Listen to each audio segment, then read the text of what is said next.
Let's make some noise. Come on.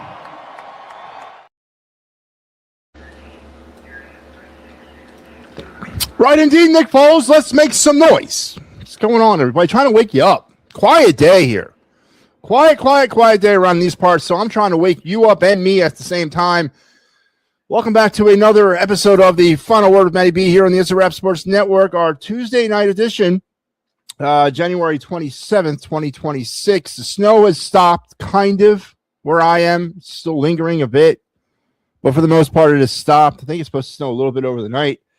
Yeah, I'm done, man, and I'm happy. I know it's bittersweet here because I'm moving headquarters in a couple weeks. I'll be heading down to Tennessee, where they're dealing with ice. But you know what? I'll take that over this. But I'm moving out of the Northeast for about 10 weeks or so as I go down south to play some baseball and have some fun. Baseball season is here. Somewhere in the country today, I think today, there were games scheduled to be played at the college level of baseball. Wrap that around your head. I know people that were working games today in college baseball. Now, whether or not those games went off because of the weather problems they are having down south, I don't know. But I do know January 27th was a scheduled baseball day somewhere in the college ranks in America. I don't know exactly where or who or what level. I don't know if it was NCAA or NAIA or whatever it was, but somewhere along the line today, baseball began, at least on paper. I don't know if the game actually physically played, but that's really good. It's very good news. As the winter's got me down, man. I hate the winter. I hate this part of the winter. There ain't nothing to do. Ain't nothing really to watch. The Flyers still stink. I've been out on the Sixers for about 5 years. I'm tired of talking about offensive coordinators and who they may or may not be, but we'll of course entertain that as, Philadelphia, the lovely city by the Denial River. And that's kind of what we should be going. That should be our new tourist motto to bring people here. Philadelphia, it's a lovely city located by the Denial River, because the Denial Fest running around this town when it comes to your Philadelphia Eagles has gone to epic proportions. And of course, we'll continue the rant about that. Are the Eagles taking their time, or is the NFL shunning the Eagles? Inquiring minds want to know. So that'll be on the table tonight. Phillies Truck Day, I heard, is February 3rd. I used to actually go to that as a kid. I used to. My dad used to take me down. I would miss school that day, or he'd go take me late. And we would go down and watch the trucks leave. It's become a rite of passage. I'm glad the tradition still remains, but Truck Day, the day the trucks leave for Clearwater, is on February 3rd. So next Tuesday or something like that? Next Monday, something like that. So if you're in the South Philadelphia area, head on down to Citizen Bank Park and enjoy the Truck Day festivities. Because the next time you see those trucks will be, let's go to Clearwater, but the next time you see them will be when they come back in late March to start the baseball season. So again, there are signs of spring coming, but boy, is it a hard road, depressing road right now. So definitely get into some Phillies talk. Again, with nothing really to get into with the live sports aspect of it all, we're going to lean on our segments pretty heavy tonight. We're going to lean on the day in Philadelphia sports history. We're going to lean on our card of the night. We're going to get back to doing the card of the night. I have fallen off so bad on that. But we're going to get back into that. Our of the night segment, twofer as well, both a Philly spotlight and a NHL draft prospect. So all that we're going to get into tonight, extra slow and extra detailed. We're going to kind of push this bad boy out a little bit. So let's get it rolling on the program. Joe Hale's checking in. Joe, how are you? Good to see you, Joe. Missed you last night, Joe. Why you're not? If I got to be here every night, why don't you? I don't understand that, Joe. How does that work out, man? How is it that you get a night off when I don't? But good to see you, Joe. If you have any news on Ricky, I would love to hear it. If it's possible to give that news on the public forum. Well, of course, we will open up the phone lines here in about 5 seconds. But if you want to give that information up, if you can, meaning if it's a non-sensitive issue, please, because Michael Kaepernick was asking last night about that. So, and I'm interested to know how he's doing. But yeah, so that's what we're going to pretty much do tonight. We're going to try to get through this boring night, this absolutely boring night in sports. Harrison Bader signed with the Giants yesterday. There's been actually, I don't know.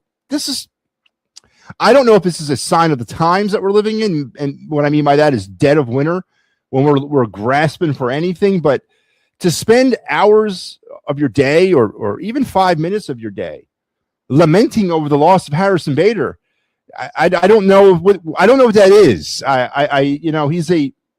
He had a great half a season for the Phillies, not even a half a season, but he was very effective when he was here. But that was sort of a glitch in the matrix of Harrison Bader's career. He's been a very below average to average player across the board in his career. I'm not prepared to give him what the Giants gave him. I wasn't prepared to give him 1 year for $10 million. I'm sorry. That money could have been spent elsewhere. Now, granted, I don't know if the Phillies have spent that money elsewhere or if they spent it wisely. If you look at Garcia as the replacement to Bader, which I look at Garcia, the replacement for Castellanos, and Crawford, the replacement for Bader. So honestly, I think the Phillies got an upgrade. I ain't gonna lie to you. I think that obviously Bader on the other side of his career, Crawford on his other side of his career. I'm okay with going with the young guy here. I really am. But the fact that we've spent as a city I heard people ranting on about it most of the day today about the loss of Harrison Bader. How far have we either it's that boring and there really isn't that much to talk about, or we are really in a bad way with this baseball team because of Harrison Bader. And I know we all said it last year in the playoffs, especially when he got hurt. Was he the key piece that really kind of separated us from the Dodgers last season in that series? I don't know. We'll never know that. Obviously, he was probably the hottest hitter we had. And yes, bone batting fourth was pretty much why that was happening. But the fact that if this whole thing hinges on Harrison Bader, then Dave Dombrowski needs to be fired immediately. If Dave Dombrowski is the foundation of the Phillies, if not having Harrison Bader with this team is going to mean we're going to crumble into the Atlantic, then Dave Dombrowski needs to be fired because he has screwed this thing up big time. But I don't think he is. And I don't think by the end of next year, by the end of the 2026 season, we're not going to be talking anymore about Harrison Bader, especially the fact that he's 3,000 miles away. But we're going to be talking about our new stud center fielder. The rookie of the year of 2026, one Justin Crawford, and his high ground ball rate ratio. We're going to be talking about how he has changed the DNA of this team. He started out batting ninth, but he worked his way all the way up to the leadoff spot in our lineup where he will be probably entrenched for the next 12 years. And he has slugged his way or ground balled his way to the 2026 Rookie of the Year award. That's my hot take. It's one of my not a hot take, but it's a bold prediction. While Harrison Bader's hanging out, by the city, by the bay. So I'm not going to, it was funny to see how much time was invested today in talking about Harrison Bader. Stunningly amazing. But if you want to waste some more of my time talking about Harrison Bader, it's your dime. I'm just here, I'm going along with you. We will talk Harrison Bader. I'd rather talk about something a little bit more important,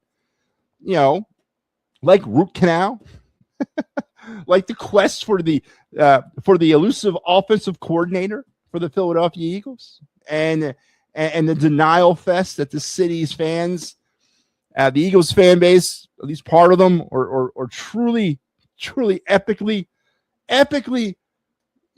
starting to kind of let it overtake their lives. I'd rather talk about that because it's gone so far. I heard one Nimrod today saying we should be silenced. All those who are speaking that the Eagles are not a desirable destination. We should be silenced. I don't know if he meant physically silenced, put in prison, have our tongues cut out. I don't know what the person meant, but this Nimrod, and this is indicative of the homers of this team. They are the epitome of the cancel culture. If you don't agree with them, and you better be shut up because you're just a pain in the ass. So again, we'll continue to talk that if you like as well. So we'll get through tonight. And yes, the phone lines will open in about 5 seconds. Said that 5 seconds ago. By the way, here on the Sports Network for the week, tonight, John Phillips is having some technical problems out there in the western part of the state of Pennsylvania with the internet. So he was not able to go on tonight. We're also having some StreamYard difficulties here at headquarters with trying to access. StreamYard changed itself. They updated their features, and I'm not tech savvy at all, so I'm trying to figure all that out. And I'm not going to bore you with the details, but John Phillips in the Pittsburgh Sports Tonight program was not happening tonight. They had to go off the air early last night because of the technical issues, and he did not go on the air tonight. I don't know if he's going to go on the air tomorrow, so we're going to play it by ear. But if he does, tomorrow you'll have the Pittsburgh Sports Tonight, the Pittsburgh Sports Desk, me, and then you'll also have Flyers, Blue Jackets, Clear the Ice. We can talk Flyers tonight too. I forgot. You were forgetting about the Flyers. Keep on forgetting about them, man. They're starting to slide into relevancy, if you ask me. And then on Thursday night, you have the Gridiron Weekly Report, final word with me, and the Flyers Bruins, and then the Philly Friday Frenzy on Friday, and everything else that's coming up for the week on the network. So we got you covered 24/7. I would one day that's actually going to be a thing. One day I'm actually going to come on this show and take following me at the 11 o'clock hour is so-and-so, and following him at the 2 o'clock in the morning hour, we're going to have this at 24/7. I promise you, that is my goal, man. I will die trying to do that for you. So hang in there with me as we're trying every day closer to that goal. All right. Let's get into some Your Day in Philadelphia sports history. Let's start it up. Let's strap in, strap on, strap up. Keep your head, hands, feet inside the car at all times. And here we go. Your day in Philadelphia sports history. It's a quiet night in sports, and it's a quiet night in Philadelphia sports history. So quiet, we're going way back to the year 1927 on this one. Major League Baseball Commissioner Kennesaw Mountain Landis cleared Philadelphia A's outfielder Ty Cobb and Washington Senators Tris Speaker of fixing games. The player's main accuser, Dutch Leonard, a longtime nemesis of the famously callous Cobb. He failed to show up to the hearing. That's why they were cleared, because the guy that was their main accuser didn't come to the hearing. Supposedly fearing a physical confrontation with the ironically named Georgia Peach or Ty Cobb. Now, it's been very well documented Ty Cobb was a D-bag, and apparently he muscled his way into being cleared of fixing games. Ty Cobb's one of the greatest players of all time. But you know what? He's also probably one of the biggest assholes in baseball history, if not the biggest. They make fun of him in the Field of Dreams, where they wouldn't let him play on the field. Every kind of movie today about baseball, you kind of see people taking pokes at Ty Cobb, but on this day he was cleared of fixing baseball games because his accuser, fearing a physical altercation, did not want to come to the hearing. So there you have it, your day in Philadelphia sports history, brought to you proudly by the Clear the Ice Flyers post-game show. Last night it was me doing a twofer. Tomorrow you'll have a standalone.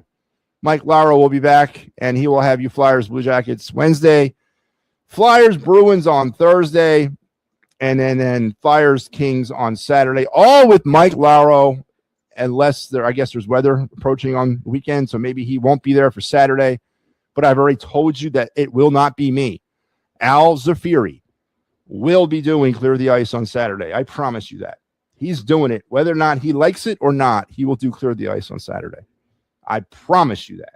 He just doesn't know it yet. But there's your Clear the Ice schedule for this week.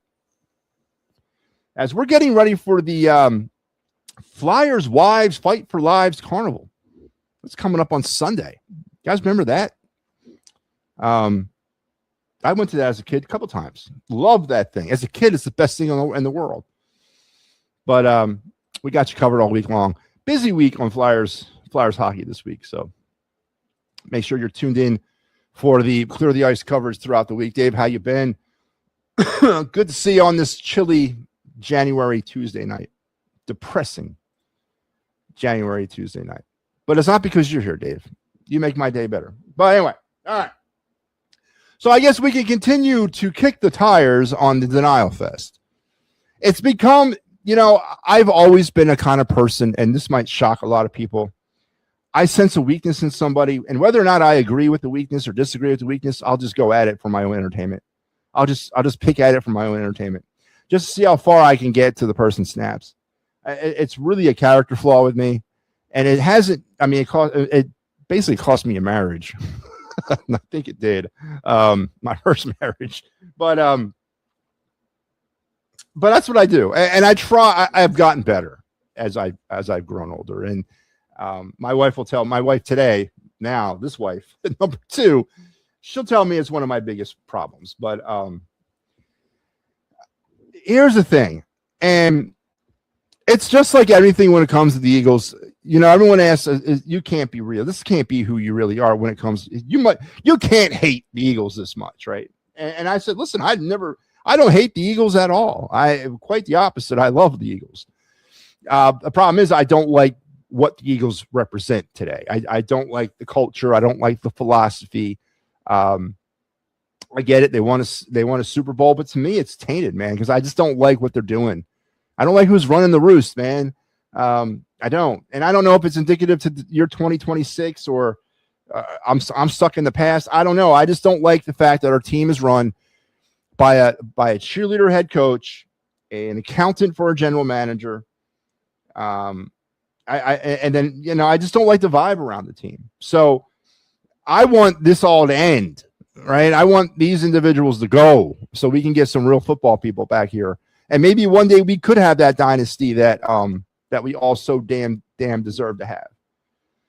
But when it comes to this offensive coordinator thing, the staunchness of one side of the fan base saying, you know, no, this has nothing to do with no one wanting to come here. This has got everything to do with the Eagles sitting back and doing their own due diligence.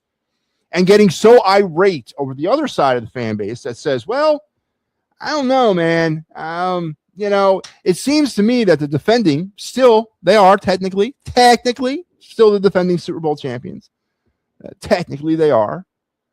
That they still can't find an offensive coordinator this deep into the search. And yes, I got you. You want to sit back and do your due diligence. But again, are you telling me, or any of the homers out there going to, and I said the H word, and that's another thing. I'm going to have a homer word. I'm going to have a homer swear jar. I'm going to start doing that. Every time I say the word homer, I'm going to put $1 in it. And I'm going to keep a running tally of that. Because I got to stop saying it. I got to leave them alone. I got to leave the homers alone, man. It's not even fun anymore, man. It's like shooting fish in a barrel with them. But to sit here and tell me, and how stupid do you think we are?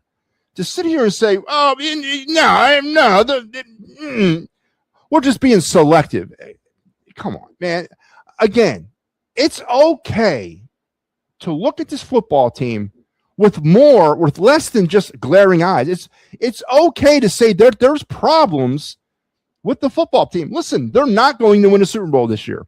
So the season was a failure for most part. Don't throw at me, well, they back-to-back division championships and they made the playoffs for 5 freaking years straight. Who cares about that? The bottom line is Lombardi trophies. That's where the bottom line is, man. And all that other stuff is just things that get you to go to sleep at night. That's all that is, right? But to sit here and say that the franchise is structurally sound from top to bottom, that there's nothing to see here, and that everybody looks at us as that gold standard, it's just foolish, man, because there's no such thing as that. In any organization, any team, any company, any family, it's never structurally 100% sound. And there are problems with this football team. And I don't think they're problems that a scientist needs to sit down and figure out. They're pretty evident. We've seen them on display day after day, right? But to sit there and say, nah, it's okay. The Eagles haven't offered the job to anybody. Or, yeah, the reason why we don't have an offensive coordinator is because they're taking their time. Come on. So, and I asked this question last night, and I throw it out there tonight. If there's any homers listening, most of them don't listen to me because they don't like to hear the truth. But if there's any homers out there that got the stones to come on here and talk to me, I really would love it. And not Al. Don't send Al anymore. It's getting boring. I want somebody new. I want a new nemesis. I want someone new. But if there's a homer out there that wants to get on and explain to me the X's and O's and explain to me that they actually think that the Eagles have not offered the job to anybody yet, and that they are indeed taking their time and surveying the battlefield and being selective and being, calculating and all that. I would love for someone to just talk to me about it. Just explain to me, and please break down your theory. Please give me some substantial evidence, as much substantial evidence as you could provide. Because to think that the Eagles, the defending Super Bowl champions, the gold standard, have not casted their net out already and said, hey, we're the Super Bowl champions. We're the gold standard. Let's go offer this guy a job. And they haven't done that yet. Come on. Let's go, man. Let's get, again, the city of Philadelphia, located by the beautiful Denial River. Let's not do that. Let's be honest with ourselves. I'm not saying the Eagles are a terrible organization. No. But there are some things about this organization that are probably not appetizing to some young coaches or to some older coaches too. There are some things, and we're seeing some things, and the people on the inside of all this probably see even more than we do. So again, it's okay to have problems. It's okay not to be 100% hunky-dory. But don't make fun of our intelligence by saying that there's no way, there's no way people are going to turn down the Eagles job. Because it's just really, it's insulting. It's insulting to every free-thinking person out there. So again, I put out the casting call. If you know a homer, any homer who has the stand, who takes the stand of this, that they're being selective, please bring him here. I would love to speak to them about it. And again, don't bring Al. I'm tired of Al. Al's getting old. So he's slapping around Al. I'm tired. Tired of that. Get me another. I want me a new homer. Get me a homer. So anyway, I'm just saying, man. Just saying. What the heck was that? What is that? You guys see that? What did I just do? I don't know what I did there. Again, StreamYard changed things. I don't know what the hell they're doing. A teleprompter. That's what I'm talking about, man. Somebody can tell me what to say. All right, let's open them phone lines. Let's get that thing going tonight. So the phone lines are about to open. You guys know the drill here. If you're a homer, this is your opportunity. This link is going to pop up on whatever platform you're watching. And then you can jump on this show either through using the use of your camera or microphone, or just your microphone or just your camera. Well, you can't use just your camera because I got to be able to hear and talk to you. I got to hear you and you got to be able to talk to me. So if you don't want to bring your camera, that's fine. Just want to do audio, that's fine. If you want to do both, that's great. But you got to give me at least audio. But phone lines are open, so hop on in. It's your dime. Any topic you want. We can continue the conversation, the very old, the very methodic, the very calculating conversation of why the Eagles can't find an offensive coordinator. We can go down the Harrison Bader road. If you guys want to talk Harrison Bader, you want to waste my time with that, that's great. We'll do that. Flyers, no goals again last night. MattyB Mitchkoff has fallen off the face of the earth and ain't looking good with that. Trade deadline is coming. Olympic break is coming. So there's some time off approaching for the Flyers. We're going to do a midpoint show at some point too, me and Mike, for the Clear the Ice. We're well beyond the actual midpoint of the season, but we'll take the Olympic break and do a Clear the Ice, like mid-season check-in show. We do that with the Fighting's Final. We're going to do that with Clear the Ice here coming up. But anything, you want to talk Sixers? Hell, I'll talk Sixers too. I don't want to talk Wings. I don't want to talk Union. I don't want to talk any of that crap. But the rest of that stuff is on the table. So let's go to the lines. Let's go to the phone. It's Joe Hale. Joe, what's up? I got an update for you, and he's coming home tomorrow. Outstanding news. Please pass that on to him. Is he recovering? Is he good? Well, I mean, obviously he's good. He's coming home, but is he in good spirits? How's he doing? He's in good spirits. He wants to drink his soda, and he's not allowed in a hospital to drink it in a hospital. Yeah. I mean, they have no Wi-Fi and no soda. Why would anybody want to go to the hospital? I was in the hospital yesterday. That's where I. Oh, are you okay? I will be. I pulled my pec muscle. Oh, Joe, getting older, man. You got to be careful. Shovel in the ice. Yeah, I'm sure they had an uptick of shoveling related incidences at the hospital over the last few days. Thrown backs, pulled muscles, slip this, slip that. Yeah. Gotta be careful. The reason I want to talk to you, I asked Pat on TikTok, name the Philly sports that you follow the most. And he said the Water Dogs. And then yes. Pat And you wonder said, he's not on the network anymore? No, that's not why he's on That's not why he's not here. No, I'm just joking. No, he actually told people he's been so super busy doing other stuff. Yeah, he is.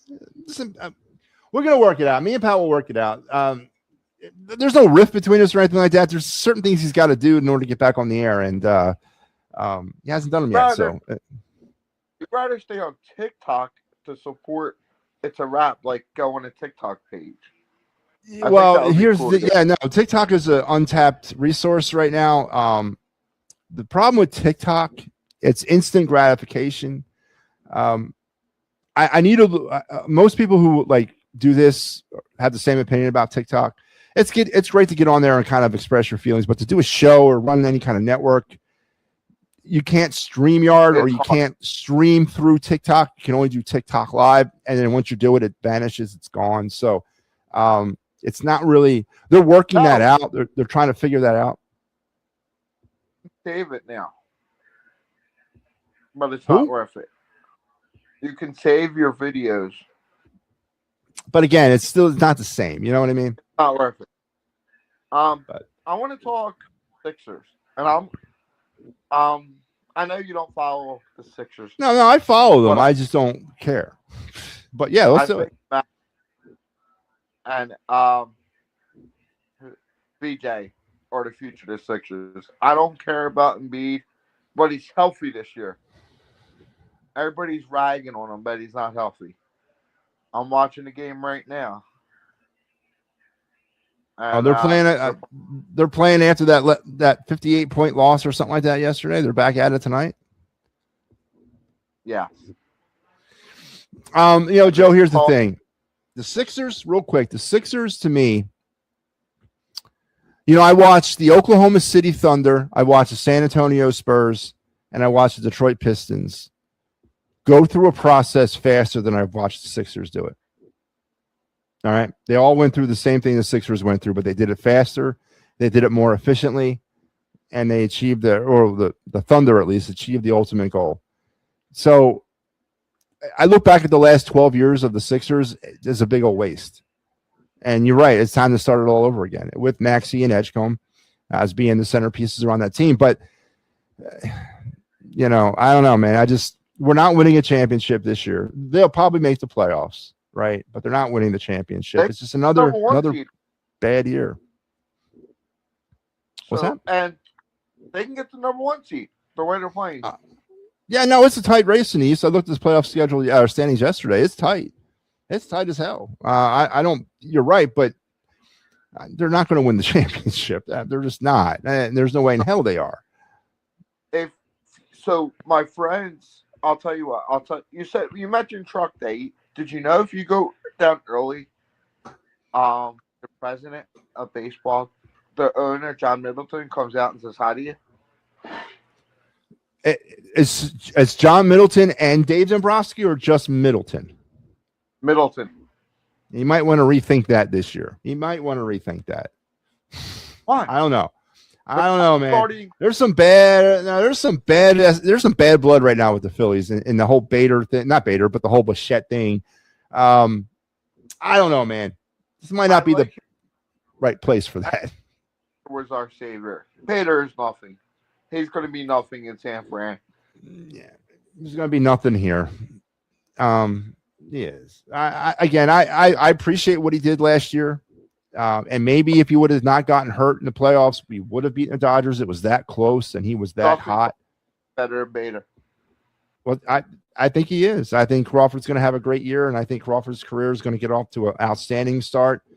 I just hope it's not like a Dominic Brown thing where he tears it up in the first half and then falls apart. I don't think that's going to happen, but I think Crawford is. If you're asking me to invest either in Crawford or Bader, I'm going to invest in Crawford. I bet Crawford 9. Yeah, that's a real start, but he's not a 9 hitter. That's not his natural spot. He should be when he rounds in the form a leadoff hitter. That's where he should be in the lineup. Years, give or take. A couple of years, yeah, 3 years. So, why does hitters hate you? That's all I wanted to ask. That. Why do what hate here? Why do haters hate you? Why the who hate me? Haters. No, the haters don't hate me. The haters love me. The homers hate me. Why do homers hate you? Hey, really, Joe? You're asking me that question? We're talking about Al. We're talking about Al. You and Al are funny together. I enjoy working with Al. Al's funny. Al, me. We have see. It's not personal, and Al and me know that. I don't want to say it's an act. It's not an act. It is showmanship. We are giving our opinions, but our opinions of sports do not dictate our friendship off the air. But why do homers hate me? Because of my age and what I've experienced in my time as a Philadelphia sports fan, I'm not buying it anymore, man. I'm not buying the shiny new. Ooh, look, everybody, it's this. No, I'm not buying that anymore because I bought that for a lot of years and got my heart broken. And unless I see it being real and like, yeah, okay, but I don't buy it anymore. And I take every opportunity to break it down when I see it. And I'm not making stuff up. I don't make things up. I report what I see. I report how I feel. And a lot of fans, this city is not the same. The fans that are here now are not the fans that raised me and not the fans that, we were when we were like in our 20s and 30s as the kind of the young generation. The fans today are terrible. They're soft. They're stubborn. They're not stubborn. They're soft and they don't know what it's like when it's bad. They're spoiled. That's the best word. They are absolutely spoiled because they don't know what bad is, and they just don't look at the truth, man. And like to sit here and tell me, Joe, to tell me or anybody that the Eagles are being selective in their search for an offensive coordinator, and I'm not saying they're not, but to also sit here and tell me that the Eagles have not offered the job to somebody and have been denied is a load of crap. They have. They did. I'm going to tell you who they offered it to, but he already said no. He's taking the time to say. They offered it to him. Matt Nagy is supposedly got offered, but he didn't come back to the Eagles yet. Run away! No, I guarantee they offered McDaniel. I guarantee they offered McDaniel and Dable both, and they both were told no. They did over a Zoom call. They had an interview. But I guarantee you, their number one and number two were Dable and McDaniel, and for whatever reason, they both spurred the Eagles. Would you take Joe Webb? Yeah, sure. Yeah. Well, he's going to get the Raiders job. The Broncos offensive coordinator. Yeah, he's going to be the new head. Davis Webb. Yeah, he'll be the new head coach of the Raiders. Yeah, he should be. So we might have to take Kevin Patullo back, man. Reinstate Kevin Patullo. Give him another chance. Send him to Denver could possibly be. No. Yeah, it could be. Yeah. But I said this last night. You weren't listening. I don't know if you caught it on the replay, but is part of the problem while nobody wants to come here, or is part of the issue with coming here, is that offensive coordinators have one or two options, or their fate is either A or B when they come here. They either come here and get fired after 1 year, or they come here and get a head coaching job after 1 year. Because since Steichen in 22, that's what it's been like. They either get fired after the first year, or they get a head coaching position offered to them. But it's only been 1 year. And listen, that amount of instability, people watch that. People are paying attention to that. And it might scare a couple of them coaches. I'm not picking up my whole family, coming to Philadelphia for 1 year. No, I ain't doing that. Frank Wright wants a job with the Jets. See, he doesn't want to come back to the Eagles. They didn't talk to him. No, I know that.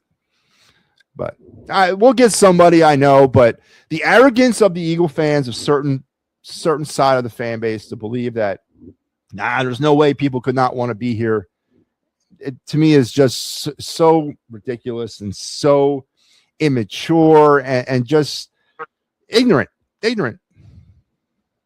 You're right. Yeah. All right, Joe. We good? Yep. We'll see you tomorrow, Joe Hale. Joe Hale. Again, man, I'm not sitting here telling you that I want, that I feel that Eagles suck. No, man. I ain't saying that. But come on. People see this stuff, man. They watch this stuff. We've gone through offensive coordinators like Tic Tacs, man. One every year since 2022. Is that like unprecedented? Has anybody ever done that before? There's been some success sprinkled in there. 2 Super Bowl appearances, 1 win, but then also 2 collapses. And some of these young coaches might be looking at the Eagles saying, you know what? They're not very patient with young coaches. They're not very patient with us. I don't know if I want to do this. I got a good thing happening here. Maybe I start another year under Ben Johnson or Sean McVay or Andy Reid. And I'm like, you know what? We'll see what happens in 2027. But that stuff gets out and gets around, man. I don't want to get fired after 1 year. Now, I wouldn't mind becoming a head coach after 1 year, but that's too much of a 50-50 for me right now. I'm a young play caller.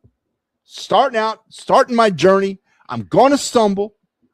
But are Jalen Hurts and Nick Sirianni going to throw me up underneath that bus at the end of the year when we don't succeed? Am I going to be the scapegoat? Am I going to be the Kevin Padula or the Brian Johnson of 2026? I don't want that. I'd rather stay here. It's a theory that needs to be entertained. And to think that we're above that is just, it's ignorant, man. It's absolutely ignorant. Let's go to Michael Papernick. Michael. Hey, what up, Matty?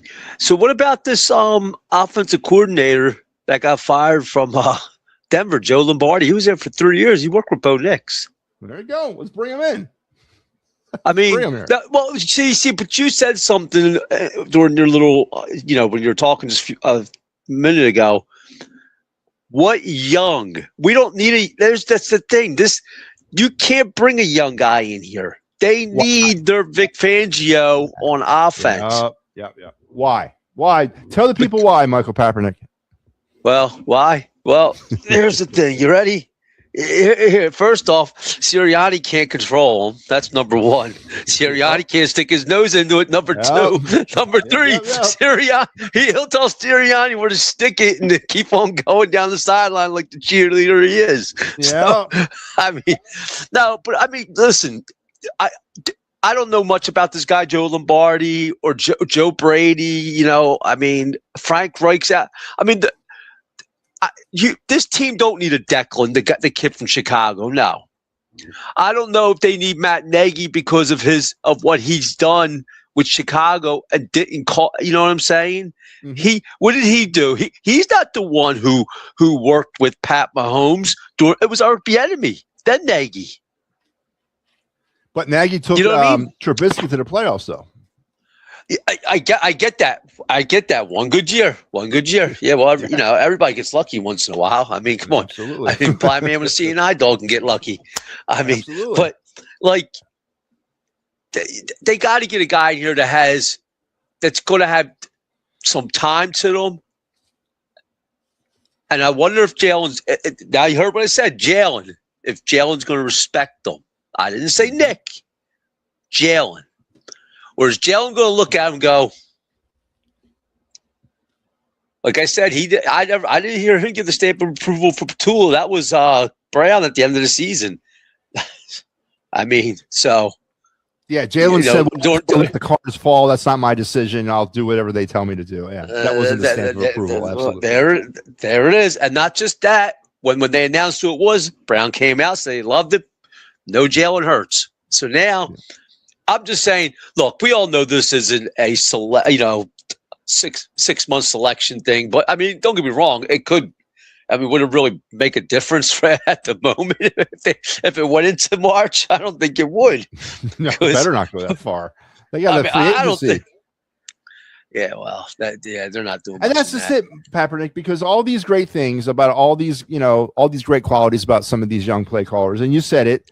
I don't know if a young play caller is what we need, because we may not get the best of that person because of all the outside interference that he's going to have to deal with. But also, again, with the Howie Roseman effect, we're not talking about Howie. They don't want to give up Jeff Stoutland, so they're not going to let certain people come here because people want to bring their staffs. Now, again, I think we talked about this last night. Frank Reich worked with Howie. I think we talked about this last night. When it comes to selecting free agents and actually drafting players, who's Howie pulling input from? Is he pulling it from the scouts? Is he pulling it from the coaches?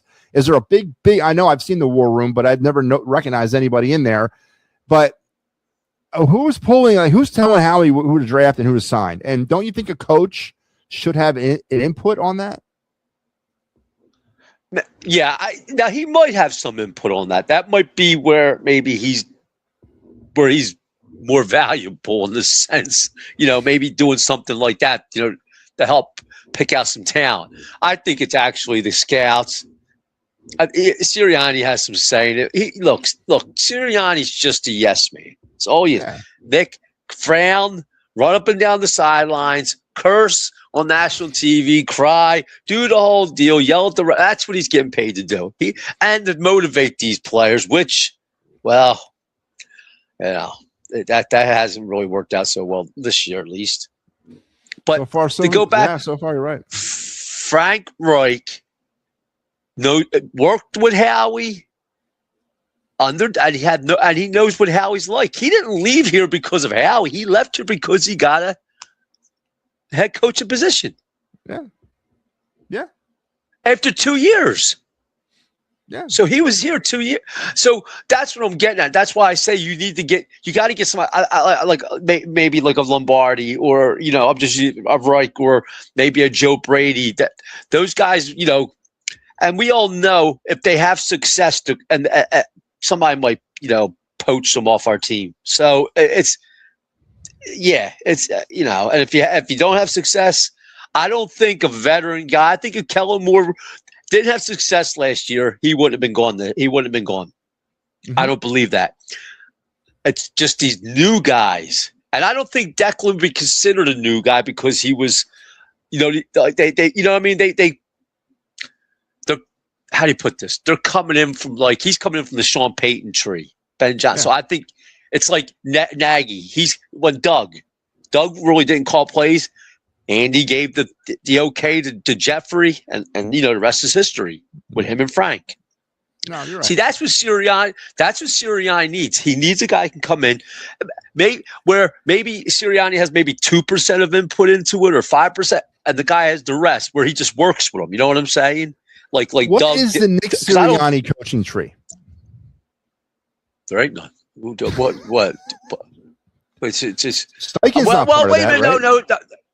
Well, yeah, because he came with him, so I guess he is, right? Gannon has to be. Gannon. I assume because it depends if they're doing current, it would be them. If not, they're coming off of Kellen Moore's coming off of Jason Garrett. That's what I'm saying. You give credit to Kellen Moore to Nick Sirianni or Jason Garrett. You got to give Garrett on that, right? Because he kind of developed them, right? Well, oh no, he wasn't he out there with Oh yeah, he was. Wait, Kellen Moore? Oh no, he was out there with out in San Diego or LA, wherever they were at the time before he came to Philadelphia. So, he didn't come right from Dallas. No, he went from because remember they were grooming him to be the head coach, and then everything fell through. Yeah. And then Mike McCarthy, he was with McCarthy, and McCarthy fired him. He was the scapegoat for that, for the offense, and so he went off to. I think it was LA. The Chargers. Yeah. Well, that's the thing. Like,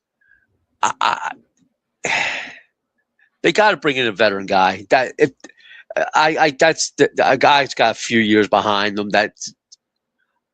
I think Jalen works better with guys with experience. If we've noticed this, Kellen Moore, Steichen, you see where I'm going? I mean, he does work better because I think he can't.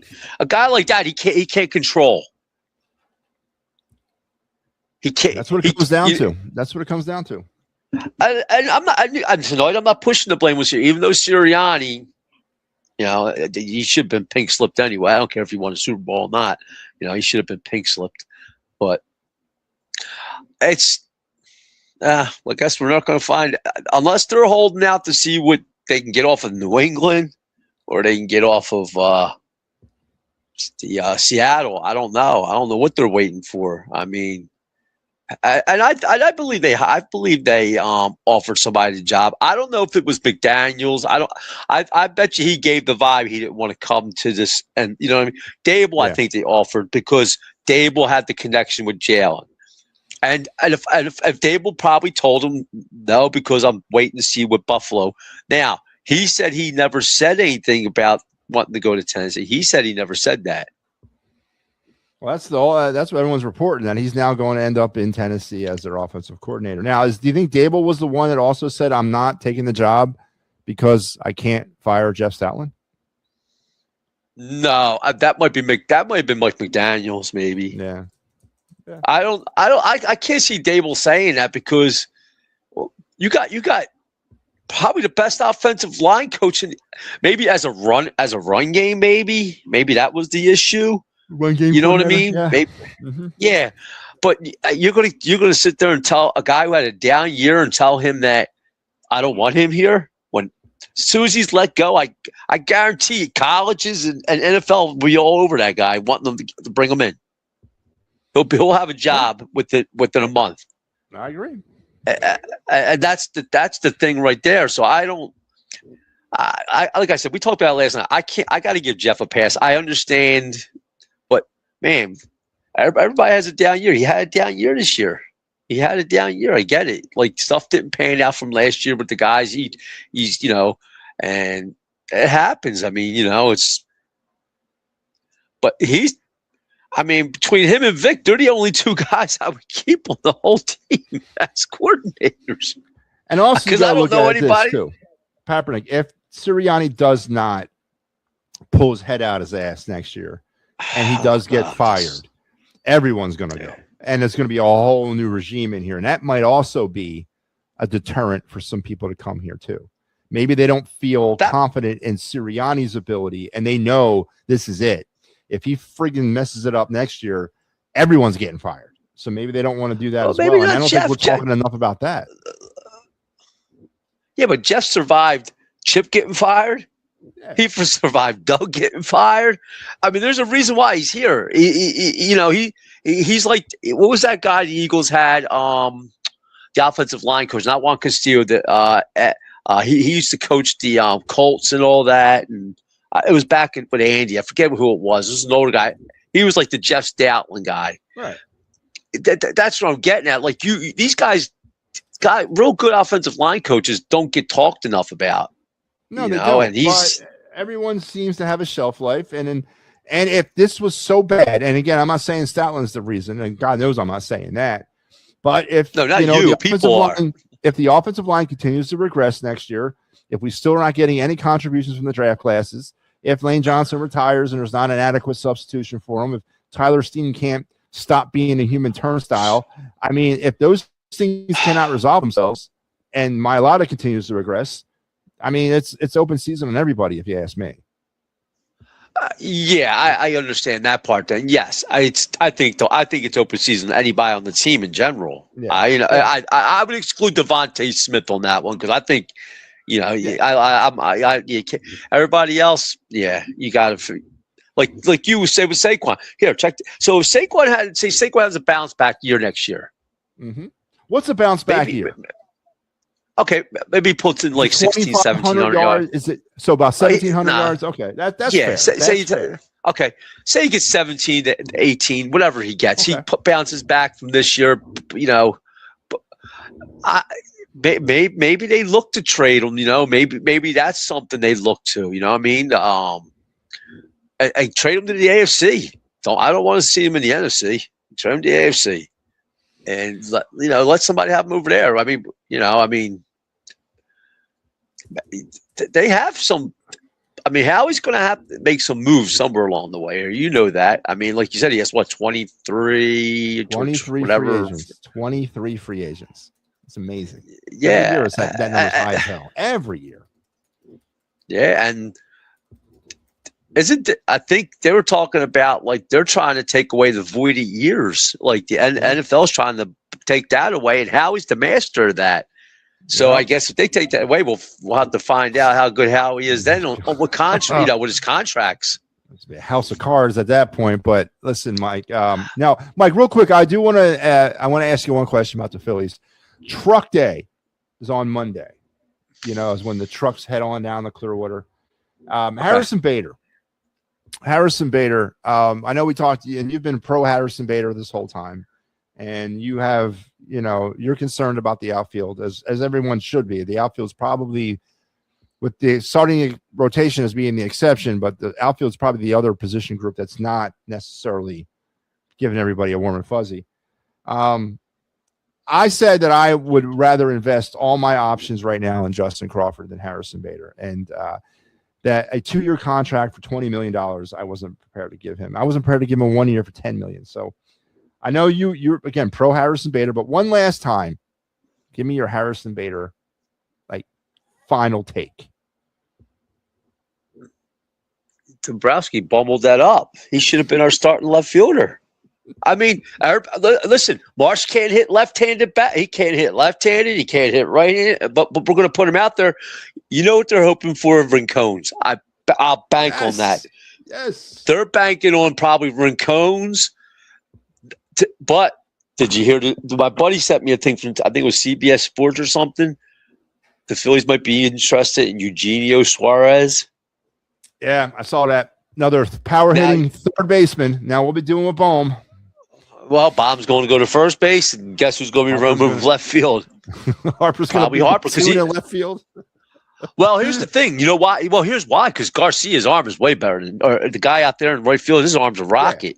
Yeah. So you're not putting Harper in right field with that. They got to trade Alec Bohm. They got to freaking trade him if that's the case. If that happens, you got to trade Bohm. Yeah, well, listen, you always need a dance partner. You know what I'm saying? It ain't that easy. That's my point. I know it ain't, but it'd be sure. I think that would be easier than trying to manipulate a Bryce Harper in the outfield situation in 2026, because then he's going to start bitching and moaning because his playing time might get cut. I don't know how they're going to rotate him around there. I don't know. I just don't see an easy way for him. And he's a prima donna, and he's going to get mad, and then we're going to have drama and AJ Brown stuff. I don't want that, man. Well, I know I get that part. What could happen is maybe Baum goes to first. He has a good first half. The Phillies can trade him then. Maybe somebody wants to take him. I mean, that's the thing that I can think of. I mean, I don't know. I don't know why teams know what it is. He's an okay third baseman, and that's what and I think teams might be turned off maybe because he made some comments, about Philly and stuff. Maybe they don't want to deal with that if they make trades for him. And he's a free agent. So what? Phillies will just take what they can get for him. He's a 1 year rental. I said to Castellanos, just take him. Just get rid of him, man. You're going to lose him anyway. It didn't work. Let's just move on. Just whatever. It ain't good. You're never going to be recomp for what you put into it. It was one of them bad moves. Let's move the hell on. I agree. Well, Christopher Sanchez is pitching for the Dominican Republic. Yes, he is. I saw that. Philly's got 11 players in the WBC. Yeah, they do. I mean, fun. Here's why I think it works for Sanchez, because he's going to be the ace. He's got to get used to that part. Even though he did last year, he's told he's the ace right now.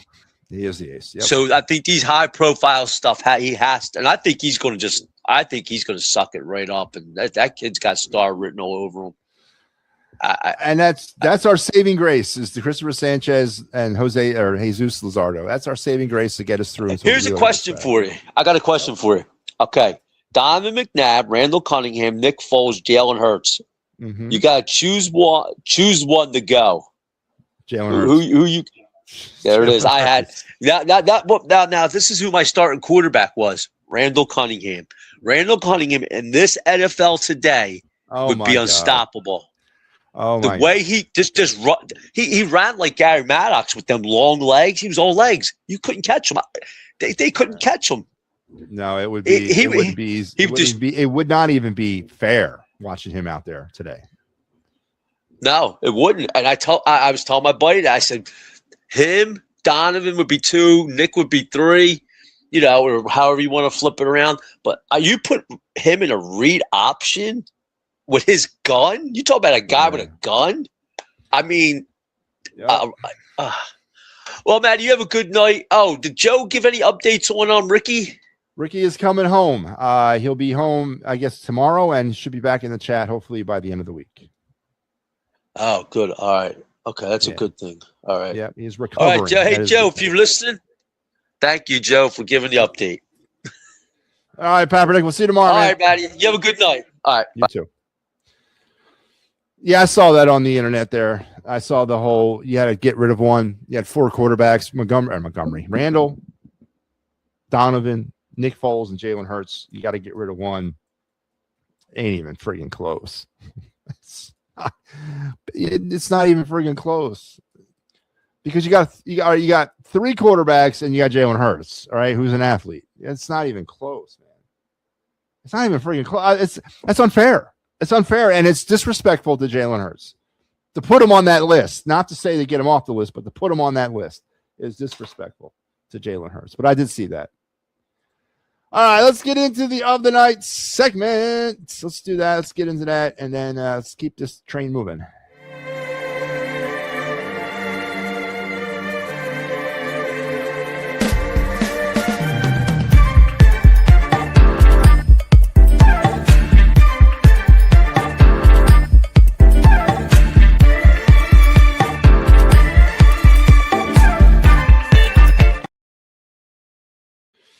All right. That's the other night, and we're going to do 2 tonight. We've been doing 2 pretty much the rest of the week, and we're doing a card tonight. So we're going to go right from this to the card review. So drum roll, please. Don't have that in the budget yet, but all right, just think of a drum roll. And here we go. Our NHL 2026 prospect breakdown of the night. We're going with Mr. Beckham Edwards, the center from the Serena Sting, the second straight Serena Sting player that we've sort of profiled. We did one last night. Now we're doing one tonight of the OHL. 6'1". They all seem to be 6'1" this year. And that ain't me not updating the weight or the height. These kids are all like around the same height. It's really amazing. He's a little lighter though. He's 181. He's not 190. And that's also been a common number. Edwards is a structured 2-way center who blends pace, poise, and intelligent reads. He's zippy on the forecheck, darting side to side to pressure defenders and force turnovers, and crashes the net off puck with speed and to create second chance looks. This has got a mid-ish, like low teen, 10, 11, 12, 13 at the highest for me. Again, I don't like his build. I want him to be a little bit heavier, but this is the kind of center we need. He's got number 2 centerman written all over him. That if these characteristics sort of translate to the NHL, that is a number 2 centerman all day long, and we desperately need one of them to go along with our need for a number 1 center. But yeah, Beckham Edwards, man. I've actually seen him play a couple times this year. Through 24 games with Serena, 17 goals, 38 assists for him, and a +11. So the kid's a scorer. The kid's a facilitator. And yes, he does. He's very active out there. He's never standing still. He's always moving. He's always moving to the play. And I didn't necessarily notice zippy on the forecheck, but he is very, very quick on the forecheck. So I do like this kid. He is on my radar for the Flyers to perhaps select at that point in the first round. I don't know where the Flyers are going to select. If they're a playoff team, they're going to select in the bottom part. He could possibly last through the teens. Probably not. But if the Flyers don't make the playoffs, this would probably be the range of player that the Flyers would be in position to take. So Beckham Edwards, there's our first Flyer potential draft pick, legitimate potential draft pick here for the Flyers in 2026. Young man from the Serena Sting of the OHL. So there you have it. There's our breakdown of our 2026 NHL draft prospect, and then our Philly Spotlight Player of the Night. And that's not Jesus Luzardo. That's like if Ranger Suarez and Jesus Luzardo had a kid. But anyway, I don't control AI. I do my best with it.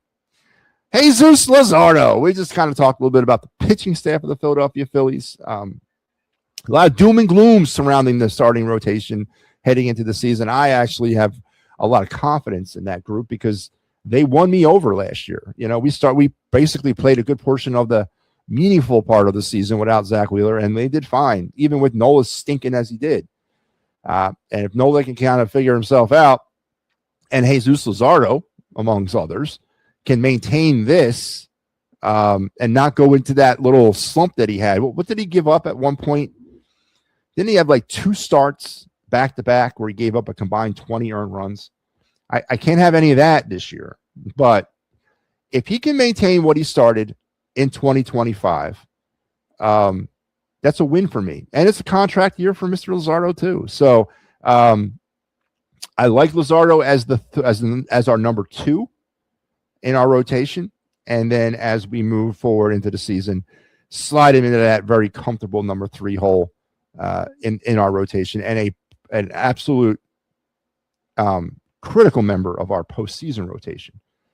So there's Luzardo. Again, he's going to be one of those players that we're banking on to really come out of camp, smoking hot. We can't really go into that early season.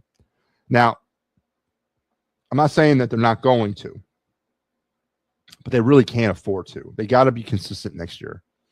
But I don't think it is. I think they're going to struggle a little bit out of the gate. But that also might be a good thing because that could also cost Rob Thompson his job. Don Mattingly takes over, and then we have another 2022 on our hands, which would be great. But Jesus Luzardo is going to be a key member of anything the Phillies do next year, especially in our starting rotation because he's a starting pitcher. So there you have it. Our Philly Spotlight Player of the Night, Jesus Luzardo. Our NHL draft prospect, Beckham Edwards. And that takes me to my favorite segment of all time, even though I've stopped really doing it regularly and I got to get back in the frame, is let's get to our favorite segment of all time.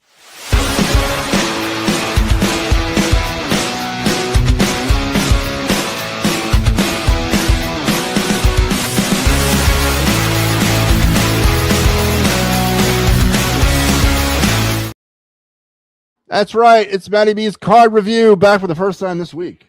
Back for the first, I think we only did it twice last week or once last week. I'm sorry. All right. Got a special treat for you. Special treat tonight. A 2025 Topps Update Chrome series card, right? Rookie debut card of a hot rookie, a young man that came over and maybe one of the greatest trades in Major League Baseball history. He is going to be part of a potential revival. I say potential revival down to the nation's capital. Now, the movement of Mackenzie Gore being traded to the Rangers is a little perplexing to me. Maybe the Nationals don't think they're quite there yet, and that's why they moved Mackenzie Gore. I wouldn't have made that trade. Or I would have made that trade to the Phillies. God, I would have loved to have Gore. Anyway, this is not Mackenzie Gore. But this is one of his teammates and one of the players that was brought over in that trade from the San Diego Padres that netted Juan Soto to the Padres long time ago. And he made his debut last year, in 2024. And this is his rookie debut Topps Update Series Chrome card. And it is the man, the myth, the legend, Mr. Dylan Cruz. Now, he has not necessarily come out the gate swinging. He had a very above average first season. He had a very average second season. But he is going to be part of that James Wood, C.J. Abrams. I was going to say Mackenzie Gore, but now he's gone. But he is part of the core of what the Nationals are going to do. Now, what they end up doing ultimately, I have no idea. But this is his card. Now, this is one of those cards that falls into the category of not much of a yield on it right now. It's $3. It's about as much as I saw it. I mean, there's people out there trying to sell this card for $50. That's never, ever, ever going to happen. But right now, this card it is movable at $3, and that's obviously not going to stop the world. But this is one of those cards that you forget about. You protect it, put it away, and you forget about it, and you just sort of watch the career sort of unfold. And then you come back to it in about 12, 15 years from now when he's on his way to the Hall of Fame, and you start cashing in on it. But again, it's the Top Update Series Chrome, the granddaddy of them all, of Topps baseball cards, the last series that comes out for the year. It's a refractor, meaning that the player, if you look at the card, the player is kind of popping right off the card, and it's also a prism. That's the gold, the chrome, I guess. But it's a refractor. No, actually, no, this is not a refractor. This is a refractor, but it's not a prism. No, this is just a chrome. It's not a prism. But again, you've heard me say it over and over and over again. How much I am, the money is in the Topps Update Series Chrome every year. That's why they make it the last set to come out every year. And for those of you that are keeping track, February 12th is when Topps 2026 Series 1 hits the shelves. So we'll start this whole process all over again here in about 2 weeks. But Dylan Cruz, cool looking card.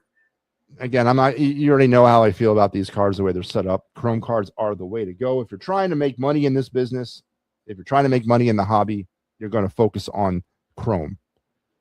Anything Chrome. Chrome Auto, Chrome Refractor, Chrome Parallel, Chrome Prism, Chrome Gold, Chrome is where you focus your money making on. And this is a cool card. So that is my card of the night here. Let's pull it down and I'll show it to you in its physical form. And there it is, Dylan Cruz right there, as you can see. And there it is, the back. All right. Yeah, it's a really cool card and a really good young player with a lot of potential. So MattyB's card review of the night, the 2025 Topps Update Series Chrome rookie debut card of Dylan Cruz. And there you have it. All right. All right. Well, that's going to do it. We've gotten to the end of another great show. I want to thank everybody. Tough night to kind of keep it going. Not much talk about, not much new to talk about, as we're constantly, we're still sort of stuck in this crazy vortex of no sports.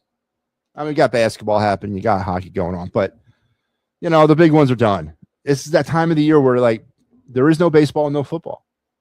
I hate that time of the year. There's not either one of them.